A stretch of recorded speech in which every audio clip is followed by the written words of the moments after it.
Hello, and welcome to another edition of BNEWS In Depth. I'm your host, Rich Hosford. This month, we're taking a look at the town center, the stretch of Cambridge Street from the high school to the car wash as you enter Billerica. We want to know what's been done, what people hope to see in the future, and what the town can do to make sure that happens. We'll do today's show in three parts. Up first will be my discussion with longtime planning board member Ernie Cavino. After that, I talk to Selectman Joe Morandi, and we end the discussion looking at the business side of things with Burlington Area Chamber of Commerce President Rick Parker and co-chair Sonia Rollins. It's a wide-ranging discussion with lots of interesting facets. Let's take a look.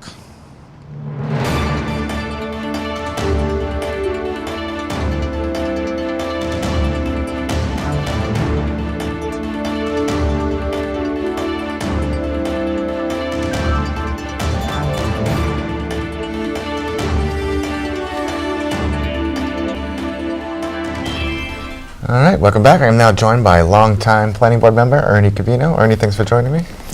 Good to be here. Thank you, Rich, for inviting me.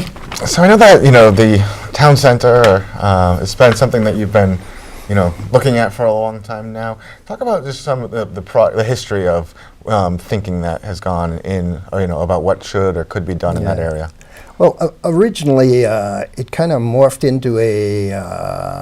from a part of the last master plan we did back in mid-90s.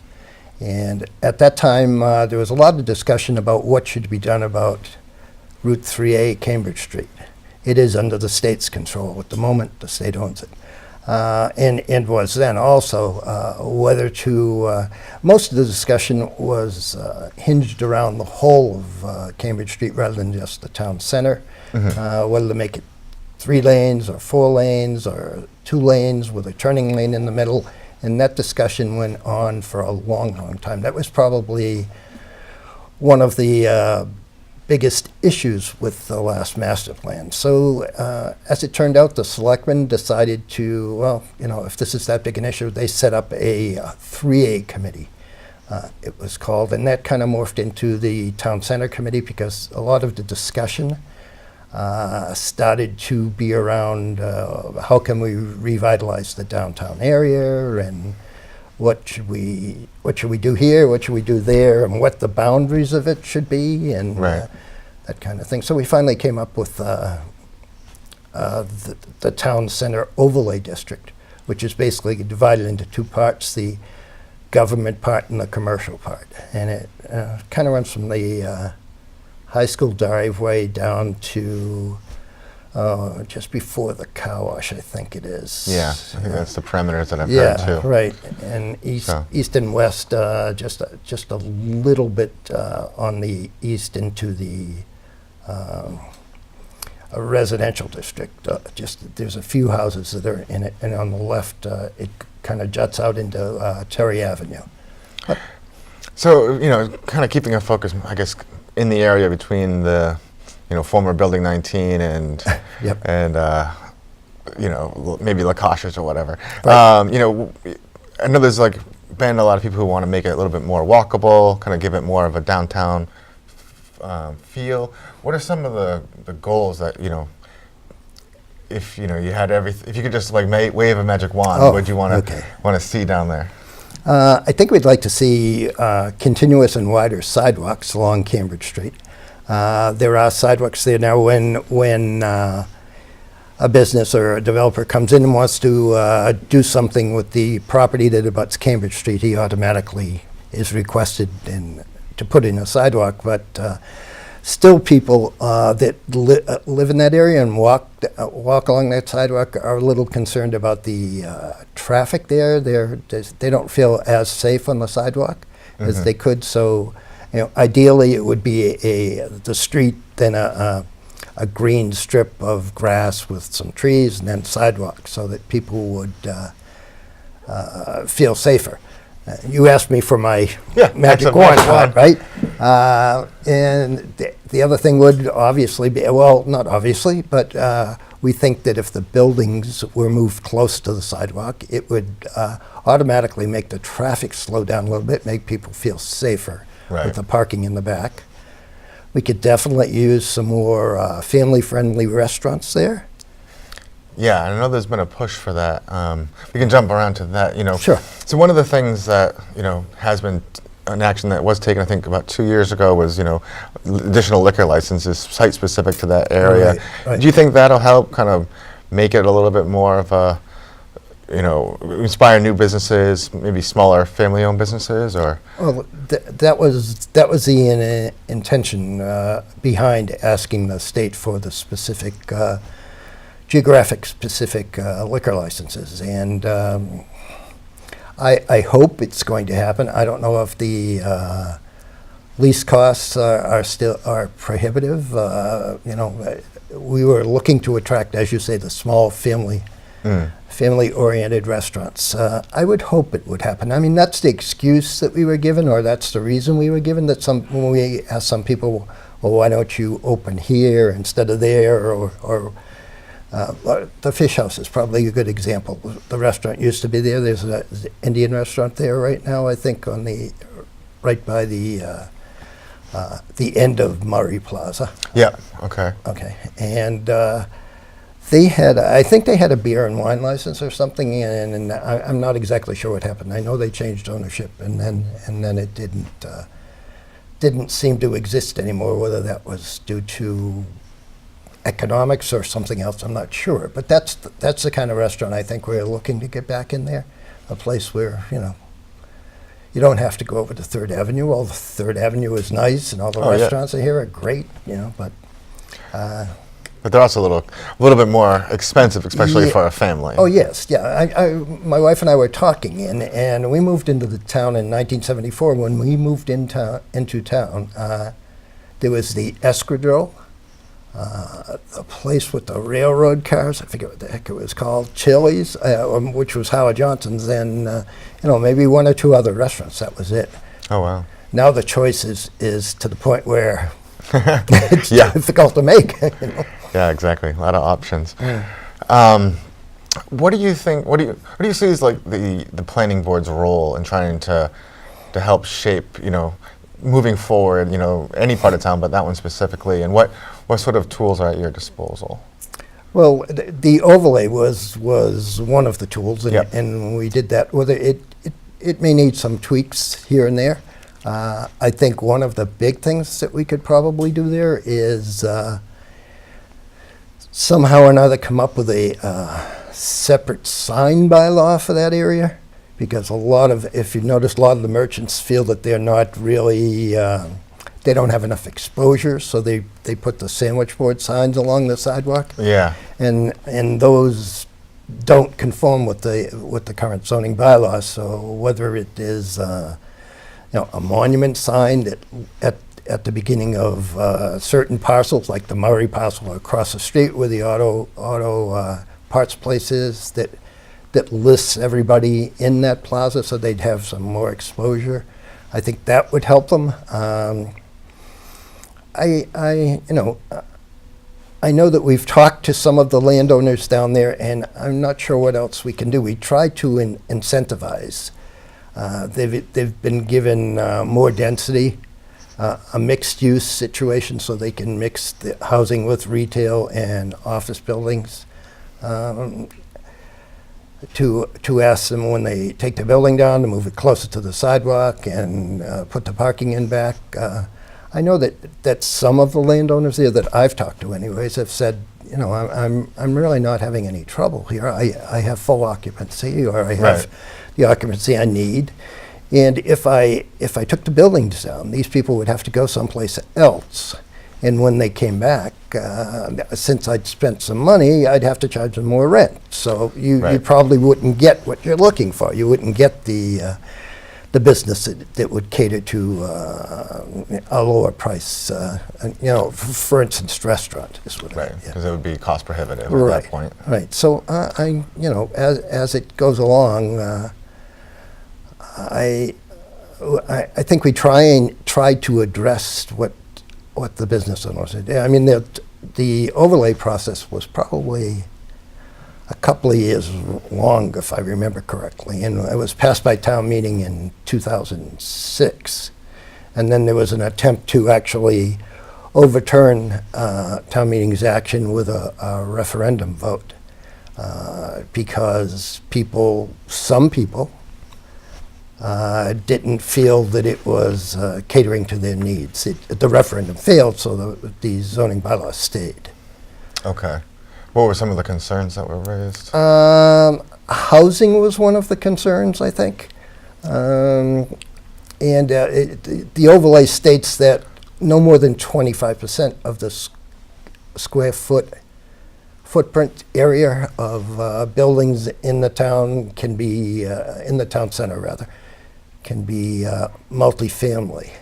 Okay. And actually town meeting got that changed. There is no more multifamily allowed in the town center, according to an action by town meeting probably 4 or 5 years, more than 4 or 5 years ago, I guess. So now the largest house you could build a 3-family, but you couldn't build something more than that. Right. Now you had said a mix of, business and residential. Was that the original plan for those, were those apartment buildings are now, or is that kind of like what people were looking for? It was originally thought that they would actually be mixed in the same building. Right. That hasn't happened. We do have the various multifamilies now along, especially like in the back of CVS by Shaw's. I think the first one that went in under the overlay is the one that abuts the museum, right at Bedford Street, just about at Bedford Street there. It goes deep. There was a single-family house there that got moved, and somebody came in and did that. In retrospect, I think I would have suggested doing something a little bit different. I'm not exactly sure what, because when we said 25% of the town center, and only 25% can be residential, we created this vacuum that, it got filled up pretty quick. So maybe the housing should have been in conjunction with some other building that you are doing, that type of thing. Whether it be renovation, a large renovation, or new buildings. But who knows? Maybe we can go back and do that. Or Now, because you're on the planning board, I'm anticipating that you won't be able to really say very much because there's not a lot of information out there. But what are you hearing about the latest for the Building 19 or the shops at Simon's Park? Yeah. There's a lot of stuff there now, but no word of what any of it might be occupied by. Right. That's the most often asked question that I get is Building 19 and a half. As far as I know, when I talked to staff about it, we haven't heard really anything about what's going on. What originally held them up was the fact that the gas company was on strike. And if you remember, there was, and still is, a little bank off the street there. The ground rises up. And within that bank, above the street level, was a gas main. They are required to put a sidewalk in front of all the way down on their property. So they couldn't do that without moving the gas lines, so that delayed it. They also are going to put a traffic light in at the entrance to the shops at Simon's Park. Yeah. Shops at Simon's Park. Thank you. And they haven't done that. I'm not sure. The residential appears to be complete. That's going to be the last I heard. That was going to be units for rent. Mm-hmm. There's a couple of affordable units in there actually, but I haven't heard much at all. I'm sorry to say. Well, we'll keep trying to get somebody from sure. Duffy Properties on. Yeah, that's a good on idea. The show here. Yeah, I think Kevin is the one we dealt with. Right? Yes, he's the one we've interviewed a couple times for little pieces, but haven't gotten him recently. And he did mention the gas issue as one of those things. So, along with, I guess the big question, is if the town really wants to, make the downtown area more walkable, maybe do the green space or widen the sidewalks. Right now it has to go through the state for everything. Do you think that it's a viable consideration for the town to, start thinking about possibly taking Cambridge, or at least that section of Cambridge Street, back from the state? I think the town, if they're really serious about what's going on down in the town center, has to bite the bullet. The argument has been, once we take it, we're going to have to maintain it. Okay, so you're going to have to maintain it. I mean, this has been talked about forever. I can remember being at Mass DOT District 4 up in Belmont on top of the hill there for some other reason.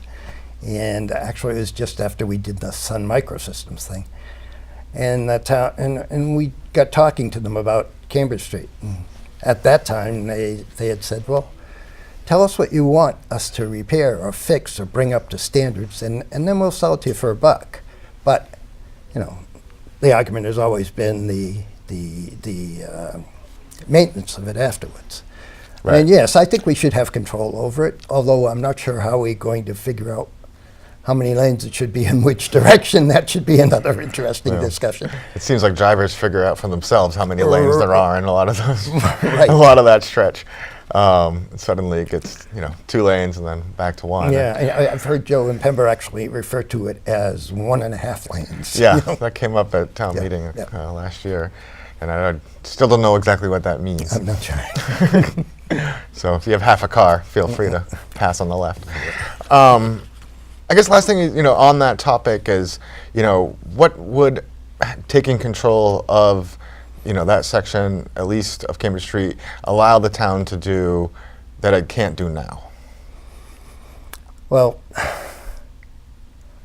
if it was decided that it was only going to be, after the town took control of it, only going to be 1 lane in each direction, or 1 lane with a bicycle lane, then the sidewalk could be extended into what is now the road, so you could have wider sidewalks with green strips. Right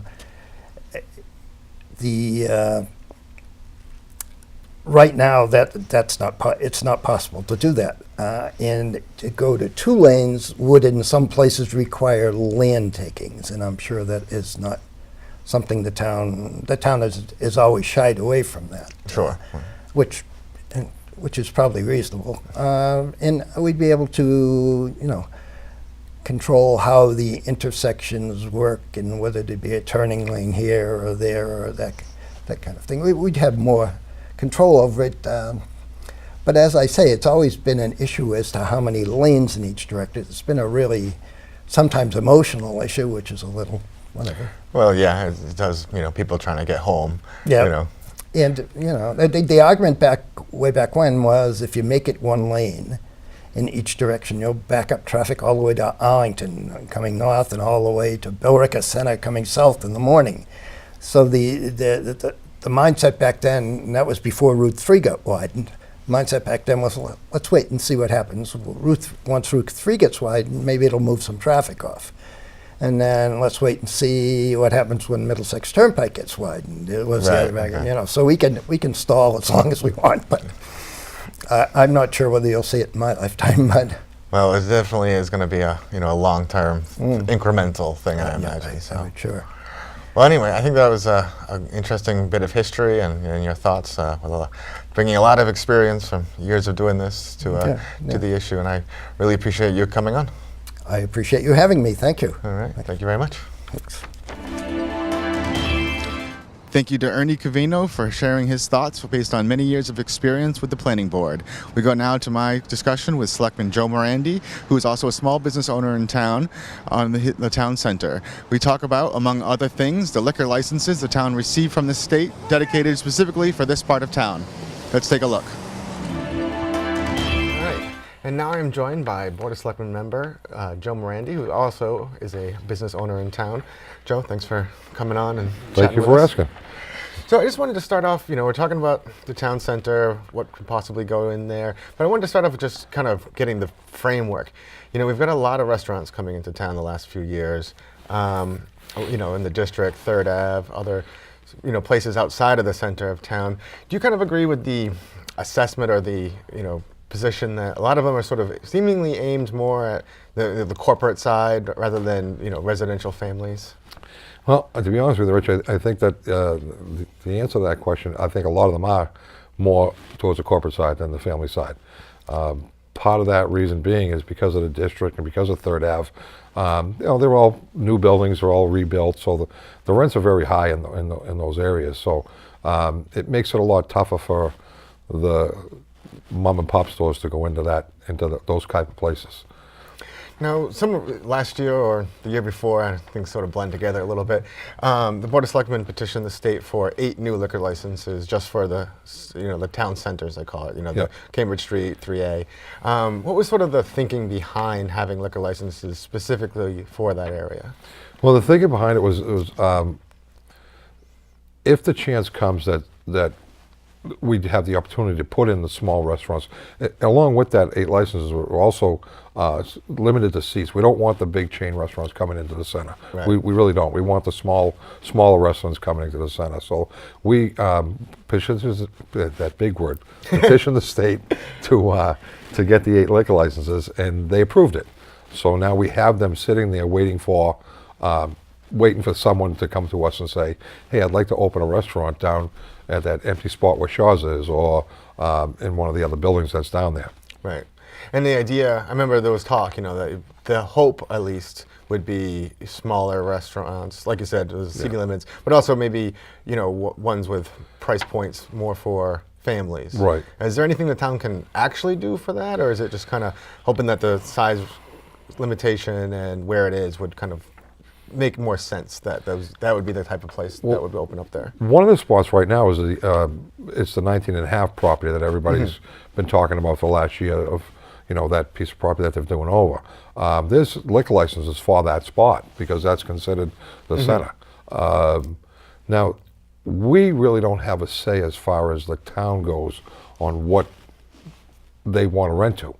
So they're trying to look for, like I know 19.5 is looking for some type of a staple restaurant that brings people into the plaza. Right. And that's what it would be consistent with. The problem with that particular area is the cost of the land, the cost of the build out, you're looking at quite a bit of amount of money for rent. So what small restaurant would go in there paying $150 a square foot? And that's not an exact number, right, sure. But I'm just throwing a number out there, and then have to go ahead and put a brand new kitchen in, all the silverware, all the tables, all the dishes. You're looking at another $300,000 for a restaurant to go in. So they're not going to be able to sustain a price of $10 for a plate of pasta. That's right. the biggest downside to it. Whereas down in the center, there is a possibility that could happen because the buildings are a little bit older. You know what I mean? So down that area. Right, it's not part of a new expensive project. Right. And do you think that, because right now it seems like when there's no free, or not free, but no available liquor licenses from the town, they have to kind of do the business to business thing. And from what I've heard, that can be quite expensive for somebody looking to, acquire. Like the people who have them charge quite a bit for that transfer. Do you think having just the 8, not having that barrier, I guess, would help? I think not having the barrier would help immensely. I mean, we've got one going on right now that we're obtaining the liquor license back from. That a restaurant that was in town left, sold his liquor license for an astronomical amount of money, but they're not doing anything. Right. So that's lost revenue to the town because the town gets a tax on the alcohol aspect and the food aspect of it. So we're losing money when they're not being used. So we want them to be used. So where they go with it, I don't know. Would I like to see that change? It's kind of hard because it's an investment. Right. It's an investment that, say, it's not here, but say Luigi's bought the license for $250,000.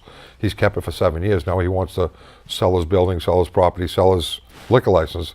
That's considered part of his investment. Sure. So now to take that away from him, that's awful hard for a small business to handle.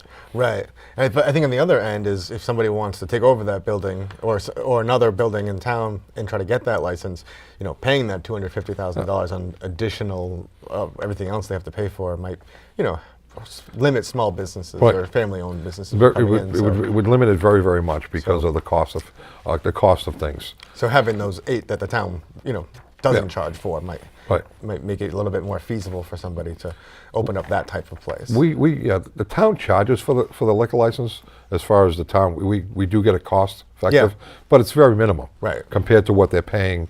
If you had a liquor license and I wanted to buy it from you, you're going to charge me $250,000, $100,000, $175,000, whatever that cost would be. Whereas the town would be $2,000 or whatever the actual number is. I don't have off the top of my head. Yeah, neither do I, but considerably lower. A lot lower, yeah.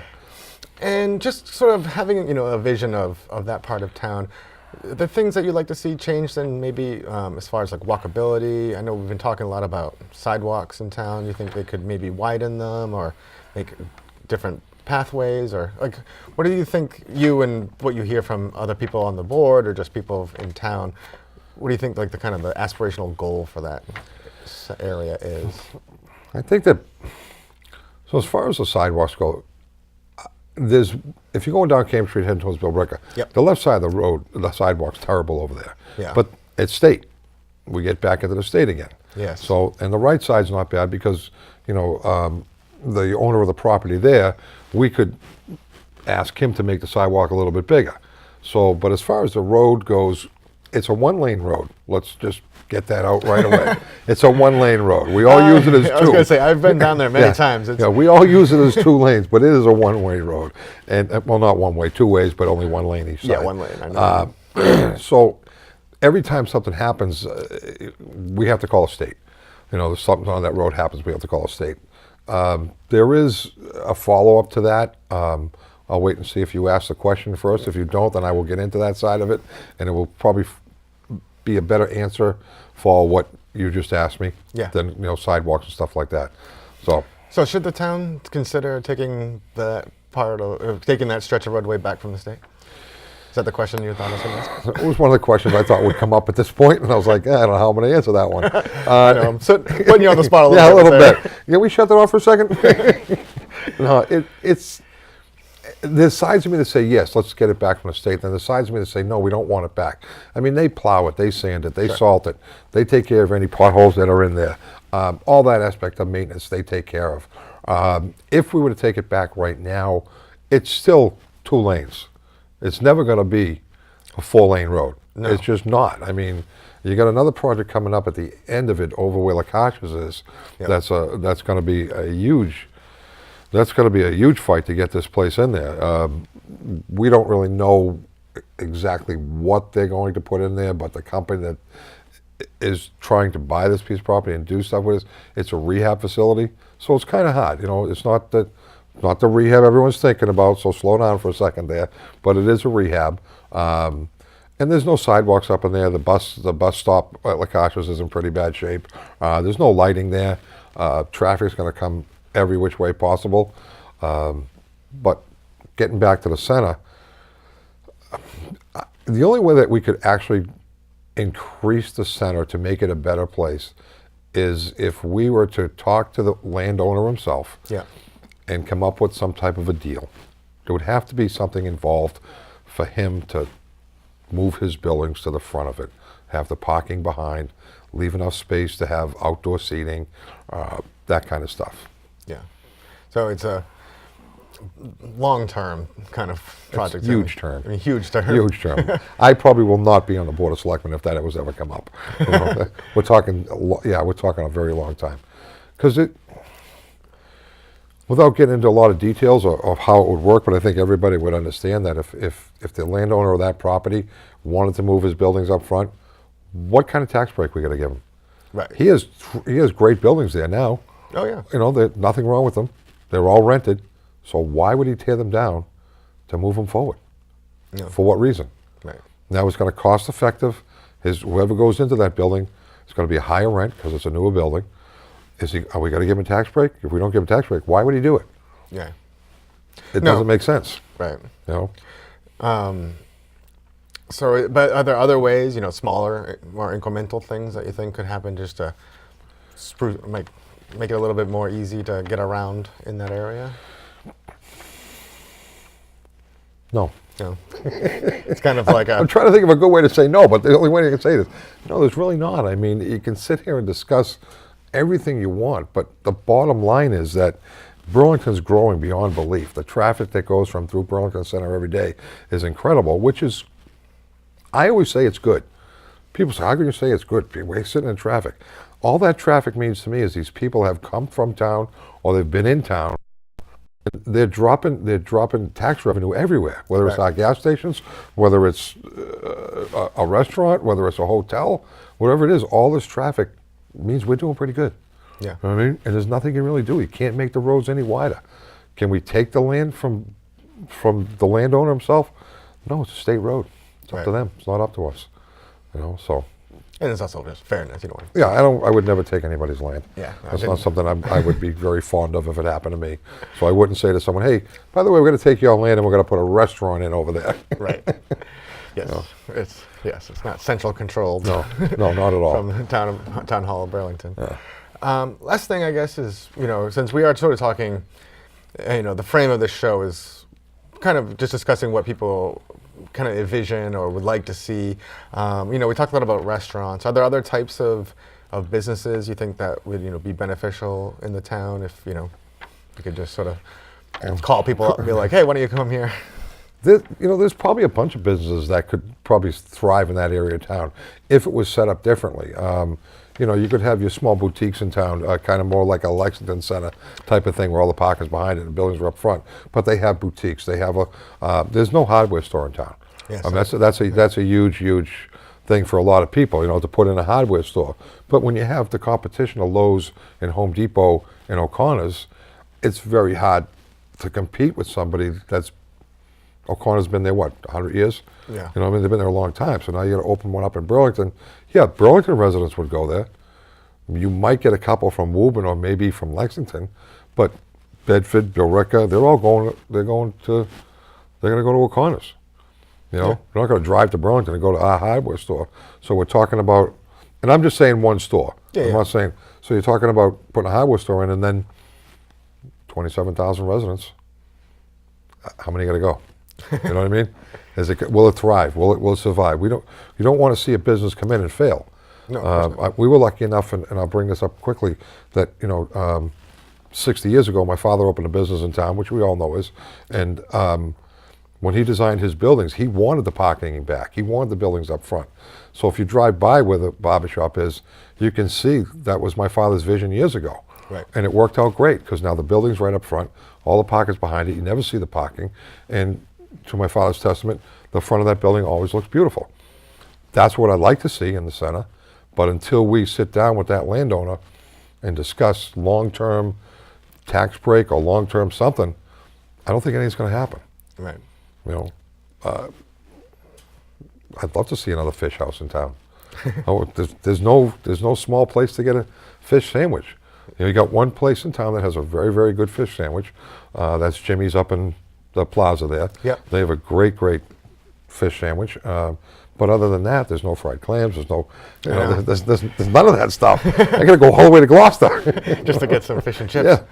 Yeah. All right. So I mean, there's probably a bunch of stuff out there that could probably happen, but with the fact of the way it's set up right now, it's tough. It's really tough. I mean, you could sit down and look at what some of those restaurants down at Third Ave are paying for rent. It's like a year's salary for most people. Sure. You know what I mean? Absolutely. A monthly rent. So. All right. Well, I think they sort of just brought some reality into the situation here. It's it's hard to say because Burlington's the place to be right now. This town seems this fair. town's thriving very well. We do have a major election coming up in a little while. So Not at the time of this airing, but what's that? so not by the time of this airing. Never mind then. We'll cut that right out. All right. But anyway, where was I going to go with that now? It doesn't matter. We can edit all this. All right. Got to finish out with something, don't I? Well, no, I think we did. I think that what you're saying is correct. There's been a lot of with the talk with like the master plan and the town center overlay, but I think that it's good to kind of have a sort of a clear-eyed look at just how much work and what would need to be done in order to kind of achieve some of the goals that people are talking about. Well, if you really, honestly, Rich, if you look at the center of town, you look at driving towards Billerica, you look at the left side of town, you have those condos there. And when they designed them, they did a great job because they're all parking underneath.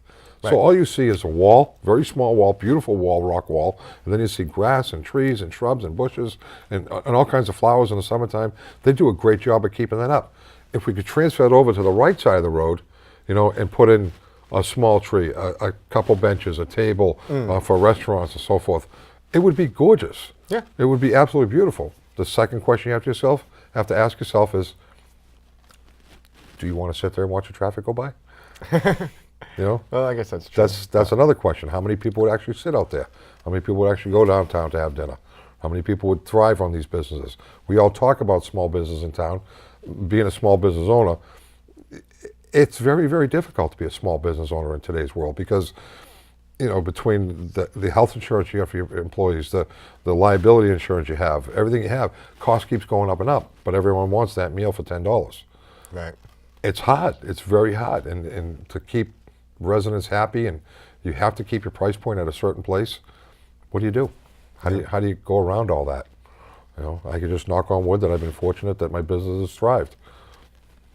Well, I think that's a good place to end. All Like right. you said, you know, Thank you. a lot of things to consider, and I'm sure that, you know, thankfully in town we've got a lot of pretty smart people, you know, trying to look into it. That we do have. As Mr. Petron always said, we have a great staff in town. Yeah. A lot of people do a lot of great things in this town. So, Agreed. Well, all right, very thank much. you. Thank you very much. No problem. Appreciate it. Thanks to Joe for sharing his thoughts. We end this month with a look at the business side of things and what the Burlington Area Chamber of Commerce is hearing for small businesses in the town center and what can be done to encourage small family-owned restaurants to open up in this part of town. Let's take a look. All right. I'm now joined by two members of the Chamber of Commerce, actually the co-chair of the Board of Directors and the president himself, Rick Parker, and co-chair Sonia Rollins. Thank you both for coming on and joining me. Thank you for having us. Thank you. So we're talking town center, Route 3A. I know, Sonia, you have some background in this. Talk historically, kind of like what the discussions were, some of the aspirations for that area. So that could be a whole 20 minutes in itself, but if I were to give somebody an abridged version Sure. of the town center and the philosophy behind it, it was back around 2004. When we started, we revitalized the 3A subcommittee, which the selectmen appoint. I was a newly appointed selectman at the time, and we discussed, you know, bringing together different board members and different town departments and talking about how to revitalize Burlington's town center, which is a strip, for lack of a better term, of a little over 100 acres that takes you from the high school all the way up until, if people are familiar, where the law office of Peter DeMori is, and that medical building and the car wash at the end of Yeah. Cambridge Street. That has been the defined area of the town center. There's two areas of it, a business district and what we called the civic district, which is where town hall is. You know, people traditionally see their town center as where the fire department is, the police department is, things like that. Right. The philosophy behind revitalizing it was to make it more pedestrian friendly, to make it have a destination feel, and ultimately it was one of the largest zoning changes that happened in the last 30 years. So it took a number of years to work it and pass it, but you know, we've always said it would be a work in progress, and I guess at this point we're on year 13 of that or 14 of that. And you know, what do you hear, you know, as a chamber members or from the chamber, as the chamber, you know, some of the needs or wants from small businesses in that area? Because that's what we're kind of focusing on this show today is, you know, the small business portion of it. Well, I think from the small business perspective, a town center is an opportunity for people to go park the car and be able to visit many places at one time. There's certainly a challenge with small businesses having a destination like that, especially when we have competing areas around town that pull in some of the businesses now. So it's kind of a catch-22 with trying to get businesses to locate there, but also have them see the financial success of it. We talked a little bit earlier about online shopping and how that's having an impact. So people need to know if they're going to put their livelihood into an area, they want to make sure that it has some future and that it will continue to be viable. Did you want to add something? You know, I think what Rick said is really quite important in that whole philosophy of, you know, having a destination and having local businesses. The idea of a town center is the mom and pops. We talk about the mom and pops a lot, but it is that philosophy of having people be able to have a destination and move from one spot to another. When we were originally talking about the build out of the town center, you know, those small businesses there talked a lot about that need to be able to have similar businesses near them and to be able to have a resident be able to go to a few different things, park their car and actually get out.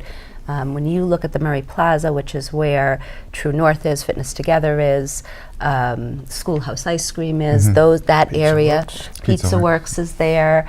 There's a yoga shop there, right? So when you think about that, that's not by accident. You know, that is actually a mixture that happens over time. And again, there's a patience level when you rebuild. So you have to wait for that mixture to happen. And now that's actually a perfect mix, because someone can park there, go work out, get a coffee, go get lunch at Pizza Works, you know, have a yoga class, and then be able to, you know, your dog can get dropped off to be groomed. There's that mixture takes a science, actually, and it also takes patience, unfortunately. And is there things that you think the town could be doing to help, you know, support or, you know, that part of town? Is there something from, you know, the government side that you'd like to see more of? I think it takes a plan. I mean, we both, Sonia and I, sat on the master plan committee. It's a hard thing to get done when you've got so many moving parts. We haven't even gotten into talking about Route 3A and that it's state-owned right now.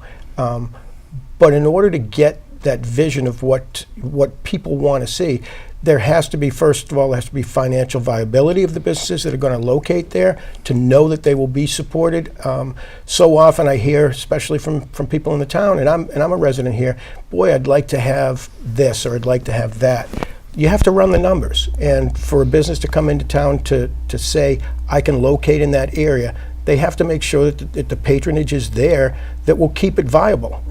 These are people's lives. So I think, to get back to your question, it takes consideration from what we would like to see it be from a town's perspective, but also when you have a business component, to make sure that it's financially viable for the businesses that will locate there. Now, one of the things that you talk about, you know, being able to park and walk, and now within that plaza, it's, you know, of course, it's easy to get from one place to the other, but contiguously from, from there to, you know, the used book superstore example, you know, you can walk, but would you like to see maybe a change in sidewalk layout or any more ways of making it a little bit more pedestrian friendly? Well, I think what Rick talked about it is really the pivotal point of whether you can in fact do that. So the town of Burlington does not own Cambridge Street. If you have Cambridge Street, that means the state, the Commonwealth, talks about the queue. You know, when you go to District 4 to talk about the Cambridge Street strip, they talk about how long the queue is, meaning how long the traffic sits at certain lights, and they also talk about the sidewalks on the side. Burlington has no control over that street, nor does it have a control over the sidewalks on it. In a perfect world, what would you do? Yeah, you would line that sidewalk all the way through so that you do have crosswalks in between certain areas as development happens. That happens, but you're looking for more of a contiguous line, right? So you want to be able to have a sidewalk that then connects to a crosswalk that then connects to a sidewalk again.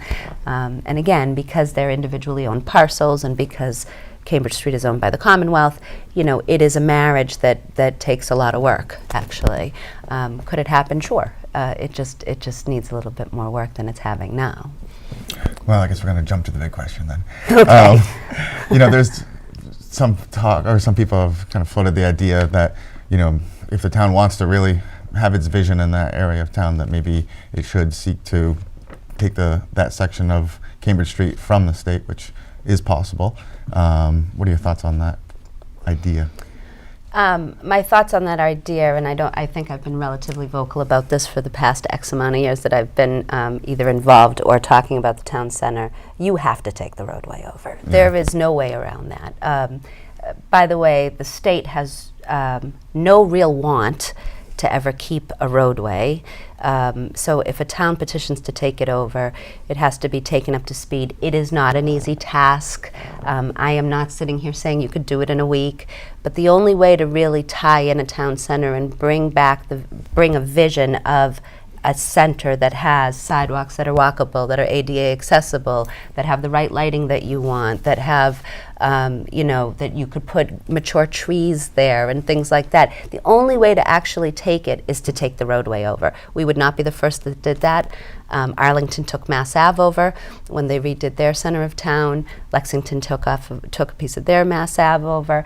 Other communities realize that when a road that is belonged by the state goes through their town center, if they want true ownership of that center, they're going to take that piece of the roadway over. It does not have to be the entire Cambridge Street, Right. Which I think sometimes people believe that if you're taking Cambridge Street, you got to take the whole thing. You can choose to take certain parts. Are there technicalities? Of course. You're going to plow that area, you're going to maintain that area. But I would go out on the record as saying, the residents and the build out of a town center and the businesses that are there are worth the maintenance of that roadway. Right. So it's just getting a little bit more control, in the town to do It's what it control needs to. over a lot of things on it, and quite frankly, it's control on the design of it too. I mean, those who've been involved when Burlington Heights were built, which is the housing component of the town center, which was a lot of discussion, of course, and I guess also the big ugly question that people always talk about when they talk town centers.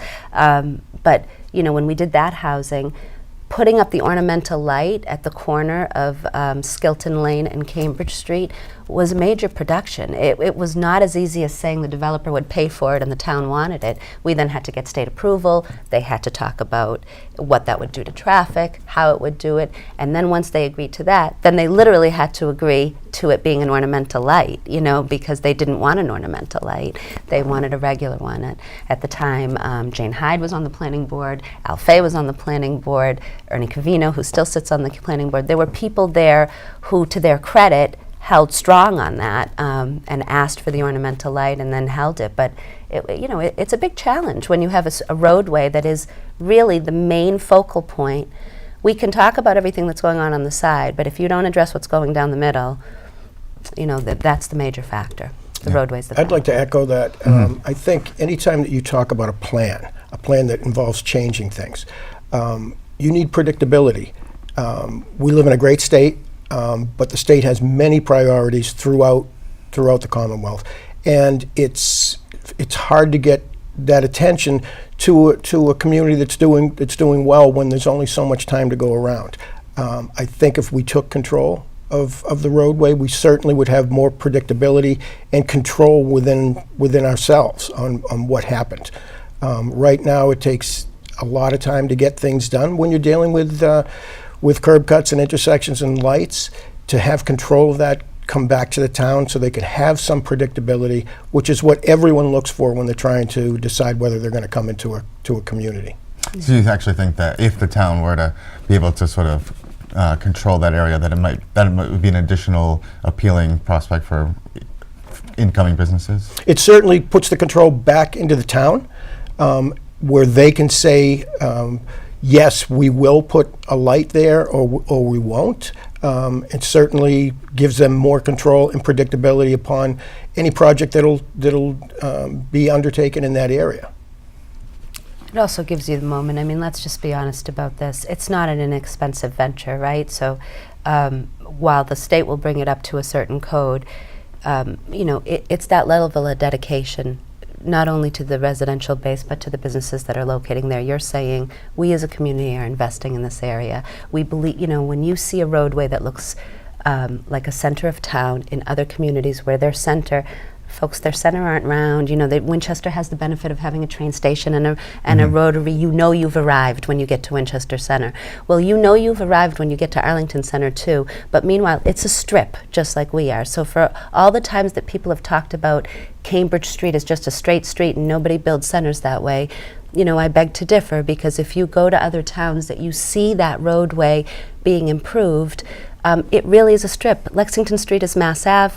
Arlington is Mass Ave. That's no less busy than Cambridge Street. What the difference is they've done traffic calming measures, they've put trees in closer. If the building can't come closer, the landscaping can come closer. You have sidewalks and walkability, and all of that happens from a design criteria. Is it inexpensive? No, but if you're building a center, you're investing in your community. Right. So, and what I'm hearing is that the town of Burlington probably has more incentive to, ensure the prosperity of that area than the state, because where it has, is looking all over the place. Yeah, and I get, we're not poo-pooing the state, right? No. I mean, certainly Absolutely they not. need to do what they need to do, but when you are investing in your community and the betterment of your community, there is a cost factor to that, and the state puts in their piece, and the town puts in their piece, and the business community puts in their piece. The town's piece is the beautification of that, but we can't do that now with it being owned by someone else, in my opinion. Yeah. So one of the other things that I want to talk about is, there's a push, the Board of Selectmen, I think 2 years ago now, maybe even longer, applied for site-specific or area-specific liquor licenses for the town center. How do you think that, will help foster that area as far as, small businesses or new restaurants? Or I think it's a key component to attracting restaurants to that area. We have to look, Burlington is a tale of two towns. We have a daytime population that swells to 4 to 5 times what the residents see, 25,000, 25,000 that sleep here. So as businesses have that choice when they come into town, certainly if a liquor license wasn't in play, which is a key component to being able to be profitable, that would keep them out of town center area completely. There's other things that have to happen. It has to be affordable to the point, and we're talking businesses, so they have to be able to make money. I mean, to be able to get by and pay your employees, you need to make money. I hear a lot from people that live in the town, why can't we get a Luigi's here? Why can't we get, some of the things we're seeing in other towns? We have competition from many other restaurants that are here in town, and people that would love to go there when you're talking about, maybe a dinner plate, a $9.99 chicken parm. If you run the numbers, you need to turn those tables over 20 to 30 times every night to break even.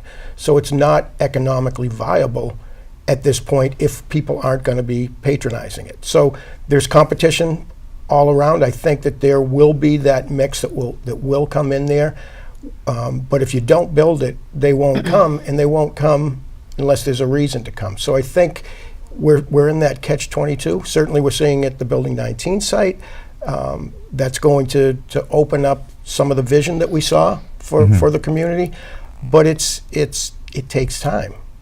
So we have to, the collaboration between the businesses and the town is so important to get what it is the town's looking for.